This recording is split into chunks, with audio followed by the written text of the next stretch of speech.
IITI vision में आप सभी का स्वागत है। आज हम डिस्कस करेंगे आउटसाइड माइक्रोमीटर के बारे में। तो आउटसाइड माइक्रोमीटर है क्या, किस प्रकार इसे मेजरिंग किया जाता है और इसके पार्ट्स के नाम क्या हैं, इसके बारे में चर्चा करेंगे। तो सबसे पहले पार्ट्स के बारे में जान लें। तो देख रहे हैं कि यू शेप में जो भी बना हुआ है ये क्या है, फ्रेम है, यानी कि यहाँ से यहाँ तक का क्या है भाग फ्रेम कहलाता है। और उसमें ये क्या है, एनविल है और ये स्पिंडल है, जो लिखा गया है एनविल, फ्रेम, ये स्पिंडल। उसके बाद ये क्या है, लॉकिंग नट है।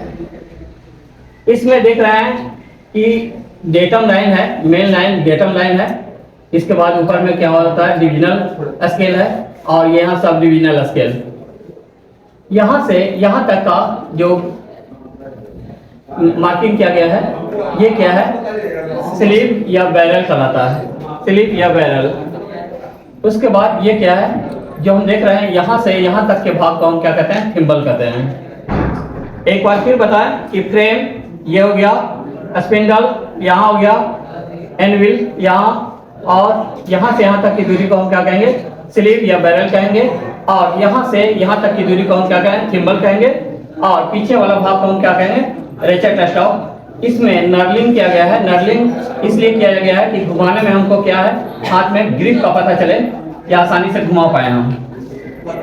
तो ये जो माइक्रोमीटर है, आउटसाइड माइक्रोमीटर, इसका क्षमता अलग है। देख रहे हैं कि इसका पहले लिस्ट काउंट की बात करें तो 0.001 mm है। सबसे कम अगर नापेगा तो इतना नापेगा। दूसरा क्या है, 50 mm से 75 mm तक का इसका क्षमता है। अब हम देख रहे हैं क्या कि सबसे छोटा जो माइक्रोमीटर है वो 0 से 25 mm तक ही नाप सकता है। उससे अगर ज़्यादा थिकनेस होगा मेटल का तो 25 से 50 mm के बीच में आएगा। अगर उससे भी ज़्यादा मेटल का थिकनेस है तो 50 से 75 mm तक का नाप सकता है, यानी कि उस वैसे माइक्रोमीटर का हम यूज करेंगे। उसके बाद अगर उससे भी ज़्यादा है तो 75 से 100 mm तक क्षमता वाला माइक्रोमीटर से हमें मेजर करना होगा। अब हम आते हैं क्या कि ये किसका बना होता है, इसके बारे में बताएं। तो फ्रेम हमारा क्या है, कास्ट आयरन से बना होता है।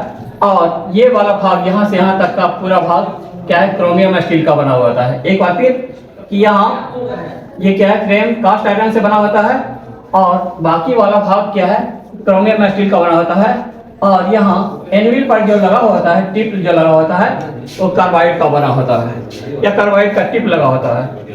अब हम आते हैं क्या कि 4 तरह का हम यहाँ कैपेसिटी देख लिए।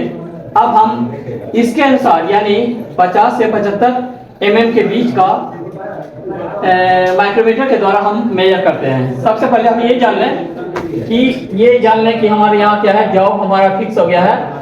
इतना मोटा हमारा क्या है, मेटल है या फिर सिलेंड्रिकल पार्ट है, जो भी कहें ये हम मान लेते हैं। तो क्या है, ये हमारा ऊपर वाला भाग क्या है, डेटम लाइन के ऊपर वाला भाग डिविजनल स्केल कहलाता है और नीचे वाला भाग क्या है, सब डिविजनल स्केल कहलाता है। तो इस प्रकार क्या हुआ, 65 यानी कि 50 है, 55 है, 60 है, उसके बाद 65 है, तो 66, 67 यहाँ हुआ। 67 के बाद तो हम 67 हम पहले लिख लेते हैं। एक स्केल हमारा क्या आ गया, मेन स्केल का 67। उसके बाद क्या है, 67 के बाद एक लाइन हमारा क्या है, सब डिविजनल स्केल में बढ़ा हुआ है। तो एक लाइन 0.5 mm का होता है। ये हम बताए हैं कि ऊपर वाला क्या है 1 mm का, 1 mm का, 1 mm, सारा लाइन 1 mm का है। और नीचे क्या है 0.5 mm पर है। तो एक लाइन हमारा क्या बढ़ गया, 0.5 mm। उसके बाद एक यहाँ क्या हुआ कि सर्कुलर स्केल में हम देखते क्या है कि 0 है, उसका 5 है, उसका 10 है, 10 के बाद 11, 12 हमारा आ गया। तो ये भी क्या है, 0.5 mm का लाइन है। तो हम क्या कहेंगे, 0.12। ये तीनों को हम प्लस करेंगे तो क्या होता है कि 67 प्लस 0.5 mm प्लस 0.12 mm बराबर होता क्या है 67.62। ये हमारा क्या हो जाता है कि टोटल मेजरिंग है हमारा 3 स्केल मिलाकर, यानी कि main scale, sub divisional scale और सर्कुलर स्केल, तीनों को जब हम ऐड करते हैं तो हमारा रियल मेजरमेंट निकल जाता है और ये सही मेजरमेंट है। प्रैक्टिकली रूप से हम दिखाएं तो ये हम दिखा सकते हैं कि ये है हमारा आउटसाइड माइक्रोमीटर, जिसमें फ्रेम है, एनविल है, ये थिम्बल है, उसके बाद स्लीव है। इस पे क्या है ना मेन स्केल ऊपर होता है और डिविजनल स्केल नीचे। हम पहले क्या करते हैं कि इसको एडजस्ट करते हैं, उसके बाद जब देखेंगे कि यहाँ कट कट की आवाज़ कर रहा है तो हम समझ जाएंगे कि क्या है पूर्णतः हमारा टाइट हो चुका है। उसके बाद हम क्या करते हैं लॉकिंग नट से इसको हम क्या करते हैं टाइट कर लेते हैं। उसके बाद हम हटा लेते हैं। अब हम क्या करेंगे, इसमें जो ऊपर वाला होता है डेटम लाइन के ऊपर वो डिविजनल स्केल है जो 1 mm का होता है, 1 mm का, और नीचे वाला जो है 0.5 mm 0.5 mm 0.5 mm का होगा। ये हमारा सर्कुलर स्केल में क्या है 0 से 50 mm तक रहेगा। तब हम क्या करते हैं कि ऊपर का स्केल यानी कि डिविजनल स्केल, उसके बाद यहाँ सब डिविजनल स्केल और सर्कुलर स्केल, तीनों को जब हम क्या करते हैं